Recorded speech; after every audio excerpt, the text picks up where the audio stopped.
DRDO को मिली है बड़ी कामयाबी। 3, 2, 1 नाउ।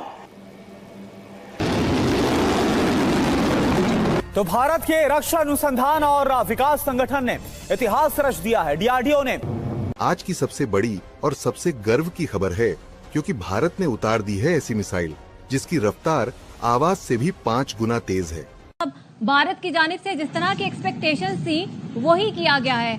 वज़ीर दिफा साहब यह बताना पसंद करेंगे कि इंडियन मीडिया रिपोर्ट कर रहा है एक मिसाइल टेस्ट किया है कल रात को, क्या ये बात दुरुस्त है? मैं आपको उस पर कमेंट चाहता हूँ। जी हाँ, डीआरडीओ का नया धमाका हुआ है। हाइपरसोनिक मिसाइल ETLD-HCM यानी extended trajectory long duration hypersonic cruise missile का, जिसने चीन और पाकिस्तान के होश उड़ा दिए हैं। ये भारत की पहली ऐसी हाइपरसोनिक क्रूज मिसाइल है जो 11,000 किलोमीटर प्रति घंटा है। घंटे की रफ्तार से दुश्मन को मार गिरा सकती है। यानी India has successfully test-fired its first long-range hypersonic missile on Saturday night. The Defense Research and Development Organization, DRDO, conducted the flight trial. जंग होगी या कोई सर्जिकल स्ट्राइक, भारत प्लान क्या कर रहा है? ये सवाल इसलिए अहम है क्योंकि भारत ने आज ही अपनी मुसल्लह अफवाज के लिए भारत की ये इश्तियाल अंगेज सरगर्मियां चीख चीख कर ऐलान कर रही हैं कि वो पाकिस्तान पे एक शायद नए हमले की तैयारी कर रहा है। लेकिन आवाज की गति से 5 से 6 गुना तेज, यानी मैक 5 से ऊपर, सिर्फ 1 सेकंड में 3 किलोमीटर का सफर तय करने की क्षमता। इतनी तेज कि जब तक दुश्मन के रडार इस मिसाइल को पकड़े तब तक ये अपना काम कर चुकी होती है। दोस्तों, भारत की defence research and development organisation, जिसे डीआरडीओ कहा जाता है, उसने एक लॉन्ग रेंज हाइपरसोनिक मिसाइल का टेस्ट किया है। माहिर मशीर डॉक्टर फारूक सलीम का कहना है कि हमारे वफाकी बजट का ज्यादातर हिस्सा बैरूनी कर्जों के सूद की अदायगियों में चला जाता है। गुज़श्ता बरस हमारा कुल दिफाई बजट $7.5 अरब था, जबकि भारत का महज राफेल प्रोजेक्ट $16 अरब का था। थ्रेट हमारा खत्म नहीं हुआ, बहुत बड़ा थ्रेट है हमारे लिए, क्योंकि एलिमेंट ऑफ सरप्राइज उनके पास है। वो किसी भी वक्त कहीं पे भी पाकिस्तान के लिए बहुत बड़ा मसला खड़ा कर सकते हैं, जैसे माजी में उन्होंने किया था। हमारे एयर बेसिस पे अटैक किया था, हमारे हेडक्वार्टर्स पे अटैक किया था, हमारे कॉन्वॉयज को एम्बुश करते हैं, हमारी पुश्त गैर महफूज हो जाती है।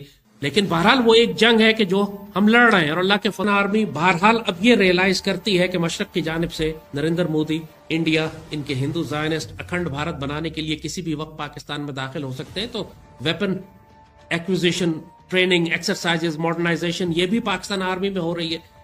अल्लाह का शुक्र है कि जब तक पाकिस्तान आर्मी इंटैक्ट है, पाकिस्तान आर्मी ने कमांड ली हुई है, पाकिस्तान आर्मी सूरत हाल को संभाले हुए है, इंशाल्लाह पाकिस्तान की खैर है। अब इंडिया का जो डिफेंस का बजट पिछले साल का था वो $80 बिलियन है, $80 बिलियन। पाकिस्तान का जो पिछले साल का डिफेंस का बजट था वो मुश्किल से $7 बिलियन है। यानी इंडिया का डिफेंस का बजट हमारे से 10 गुना ज्यादा नहीं है। उसका बखूबी अंदाजा लगाया जा सकता है। सोलहरी साहब, ये जो एक पाकिस्तान के अंदर एक डिस्कशन जो है कई सालों से हम देखते हैं, इसके बारे में बताएंगे। मिथ है, रियलिटी है, जो हमारे डिफेंस वर्सेस जो डेवलपमेंट है उसके बारे में बार बार जो है सवाल उठते हैं, पॉलिटिकल पार्टीज भी उठाती हैं, पब्लिक भी उठाती है। इसकी रियलिटी क्या है इस बजट के एक्चुअल चंक के हवाले से, और अगर हम इर्द गिर्द ममालिक के साथ मुआवजा करें तो हम कितना आगे या कितना पीछे हैं डिफेंस के हवाले से? अब गोइंग फॉरवर्ड आके देखिए कि अभी जो हमारा डिप्लोमेटिक मिशन यूएन में भी और न्यूयॉर्क में भी हर जगह हम बात कर रहे हैं पीस की, हम बात कर रहे हैं मामलात को एक कम्प्रीहेंसिव और डायलॉग्स के जरिए सेटल करने की। दूसरी तरफ आप बॉर्डर पार से देखें तो नरेंद्र मोदी मुसलसल धमकियां दिए जा रहे हैं और वो पाकिस्तानी नौजवानों को पैगाम भिजवा रहे हैं कि या खामोशी से रोटी, वो काफी अजीब किस्म की स्टेटमेंट उन्होंने दी और उस पर मेरी गोली खाओ। अब इस तरह के जो जारहा हमसाये का जब आपको सामना हो और उसमें आबी जारियत का खदशा भी हो, जिसके लिए पाकिस्तान ने बड़ा वाज़ेह कह दिया है कि आबी जारियत हमारी रेड लाइन है, अगर पाकिस्तान का पानी रोका जाता है तो या उसके छेड़छाड़ की जाती है उसके फ्लो में, तो वो उसको जो है वॉर समझेंगे।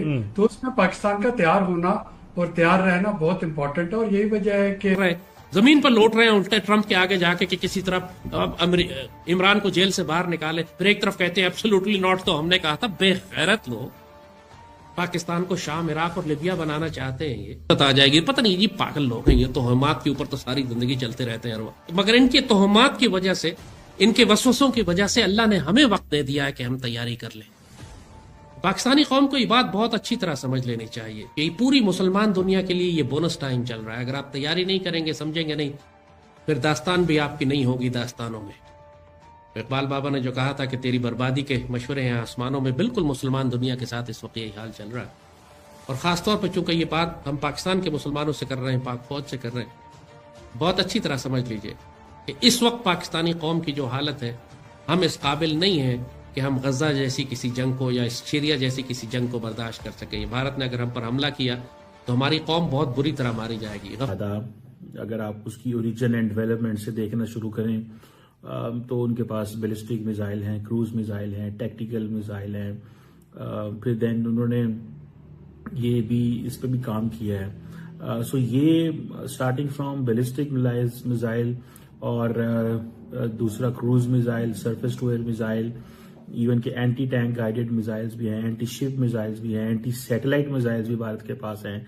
फिर टेक्टिकल मिसाइल भी हैं, हाइपरसोनिक टेक्नोलॉजी उन्होंने डेवलप कर ली है।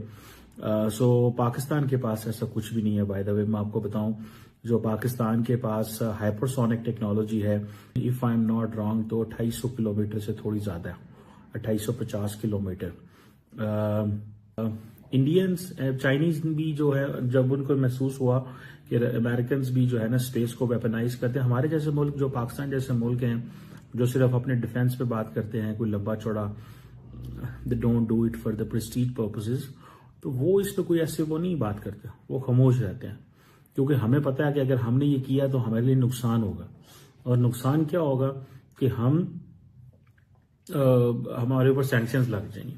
तो ये एक फैक्टर जो है ना वो हमारे सामने बार बार आता है। सो स्पेस, इंडिया जो है वो स्पेस पे जो लोअर ऑर्बिट पे, लोअर अर्थ ऑर्बिट पे जो सैटेलाइट्स है उनको टारगेट कर सकता है। और वो इंडिया समझता है कि भाई अगर हमने इनको टारगेट किया तो हम बेसिकली ये जो सैटेलाइट्स होती हैं, ये समटाइम्स आपको पता है इंटेलिजेंस इंफॉर्मेशन प्रोवाइड करती हैं, एग्जैक्ट पिक्चर्स, डाटा, मूवमेंट, और ये उनको हिट करना बेसिकली आपने दुश्मन की जो कैपेबिलिटी है उसको हिट कर रहे हैं। ठीक है जी। सो ये समझ लें कि चीजें हैं। सो हमारा तो ये है कि हम ये चीजें नहीं कर सकते, लेकिन इंडिया का ये है कि इंडिया ये सारी चीजें कर सकता है।